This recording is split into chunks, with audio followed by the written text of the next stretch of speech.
Hey guys, I'm gonna try this again. It's the fucking second time. I'm sorry, man. I was in a pretty good mood 10 fucking minutes ago. Alright.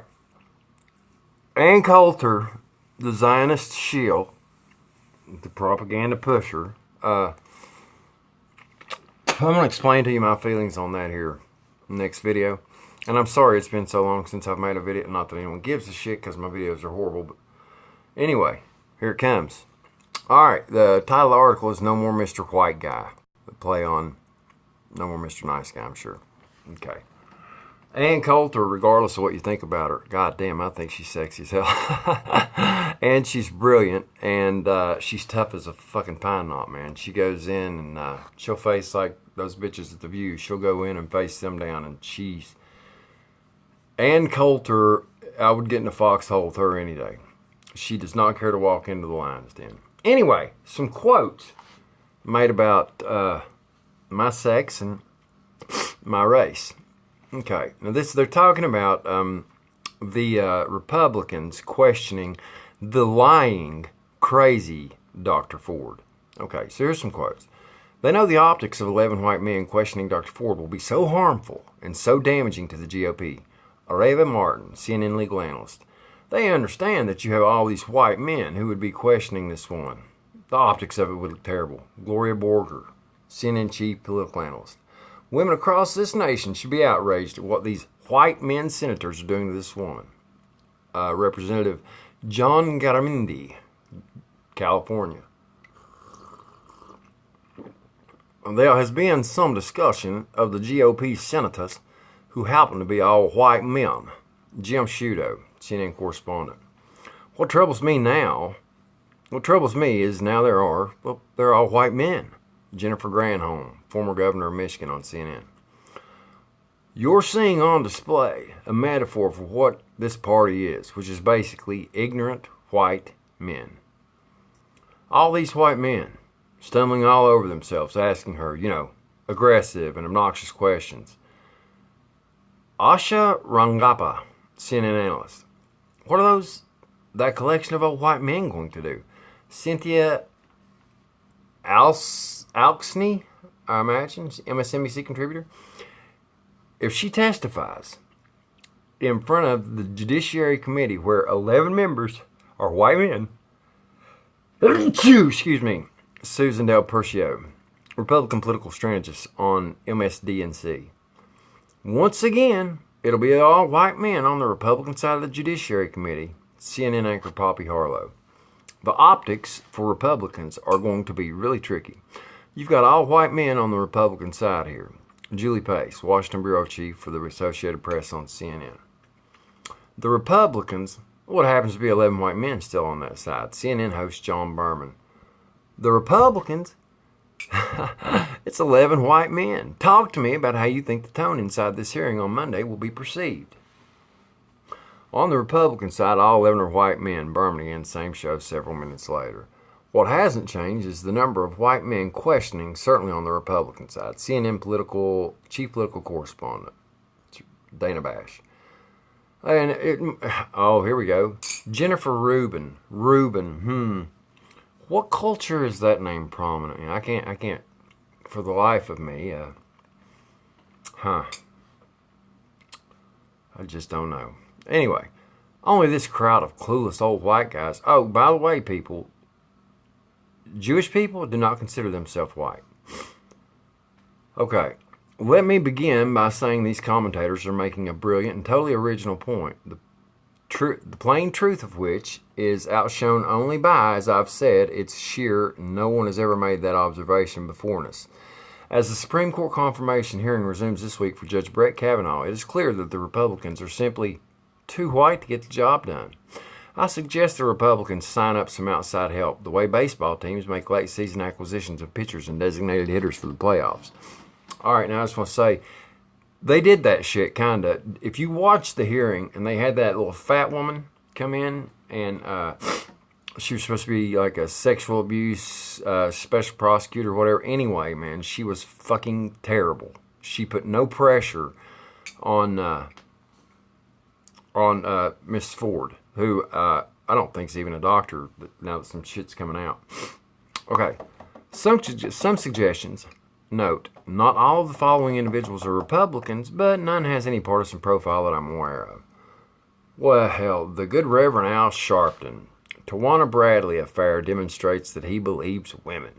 Bill Cosby, extensive up-close experience with victims of sexual assault, albeit from a rapist's rather than a rapee's perspective.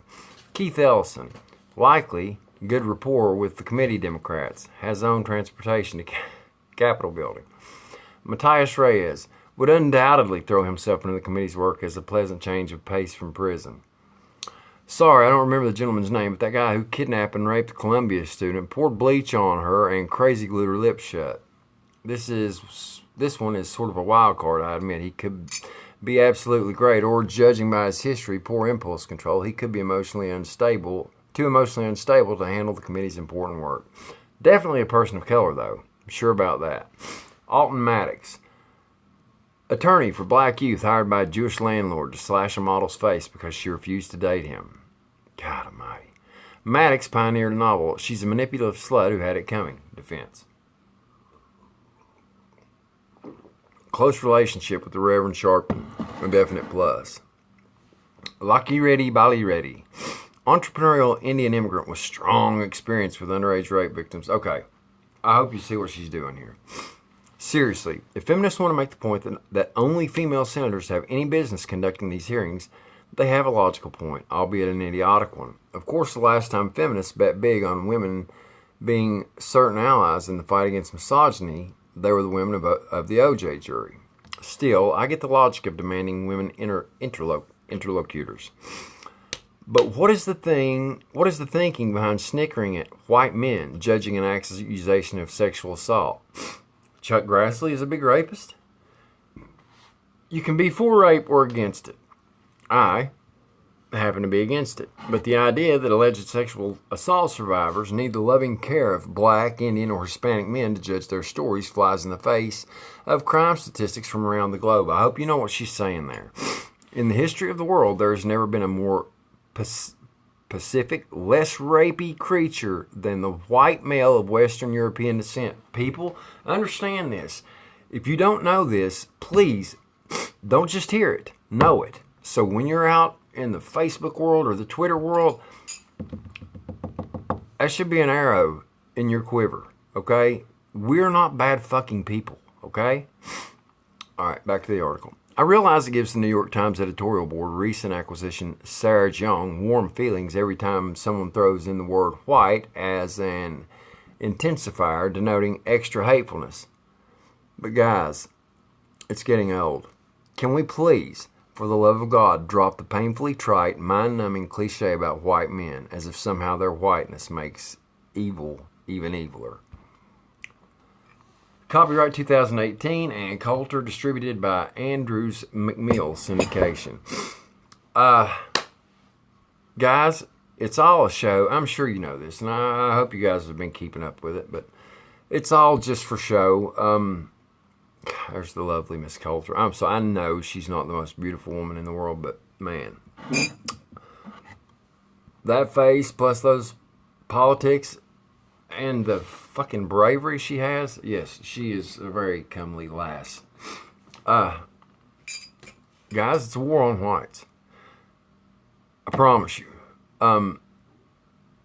If you don't see it, we're going to get deeper into this, but I just wanted you to see what some of the fucking people whose voice actually matters way the hell more than mine are saying. Lock it in, and listen, if you're not white, it's all good, baby. I'm not here to hate anyone unless I only reciprocate hate, okay? I don't hate proactively. I don't hate any group of people. Yes, I think it's the Zionists who are ruining the world, and I think they are, you call me conspiracy guy or whatever. I think it's the Zionists who are fucking shit up. I think Adam Green is doing a blessed job exposing them. Adam Green's doing great. I tell you who else isn't afraid to tell the truth. James Corbett. By God, we'll name them. David Icke. really recommend you listen to David. I like David Icke, but I don't believe everything he says. I think he goes off the rails sometimes. But when they start this shit about, America's been around, we've had 45 presidents, and they've all been white men except for one. Yeah, that's because we've only been in the modern world about what? Well, I'll say close to 60 years. Choosing a president every 4 years. I mean, at first, of course, they were all going to be white. Think about it. We're all white. Fucking everyone was white, just about. I wouldn't mind a black president. I wouldn't mind a Mexican president. I wouldn't mind a female president, as long as they are for America and for the individual. That being said, I am coming off of my individual kick a little bit, because I think I have to. I think we've reached a point in time where it's not going to be optional. We're going to have to tribalize. And my tribe doesn't have to be all white people. My tribe, I'm looking for ideological tribal affiliation. I imagine most would be white because of the way I think. Because I think whites are being persecuted on the quiet. Okay, now call me crazy, whatever. I don't hate anyone except for my neighbor. Ain't that funny? But he's got a dog he treats like shit, man. It breaks my heart. All right, guys. This is just video one. I'm sorry I've been gone. It's good to be back. Fucking love you guys, and I'll actually put my face on camera later. I'll see you guys soon. Take care.